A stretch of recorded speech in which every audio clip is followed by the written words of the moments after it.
Kryeqyteti është rënditur mëngjesin e sotëm nga 2 tërmete me intensitet 4 ball me epiqendër Fushkrujen. Lëkundjet janë ndjerë në një distancë të shkurtër prej disa minutash. Ato duket se ka shkaktuar panik dhe tek banorët e kryeqytetit, të cilët i friksohen mundësisë të pasgoditjeve të tjera.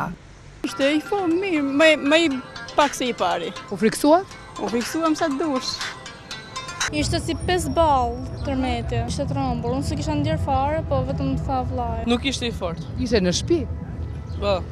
Sismologu Edmond Dushi ka sqaruar se tërmetet kanë zgjatur disa sekonda dhe se janë pasuar dhe nga një tërmet i tretë me intensitet më të vogël. Për këto 2 tërmete kemi një mikrotërmet 2.4, mbas si kanë ndodhur ato, shumë afër në kohë. Por ndërkohë që flasim mund të jetë shtuar numri i tyre dhe këtë do ta shohim në orët në vijim. Lëkundjet sismike u ndjen në kryeqytet, por dhe në zonat përreth Fushkrujës. Që është zona e Fushkrujës si lokalizimi i këtyre tërmeteve, por ndjeshmëria është dhe më e madhe sepse natyrisht dhe thellësia e favorizon këtë gjë.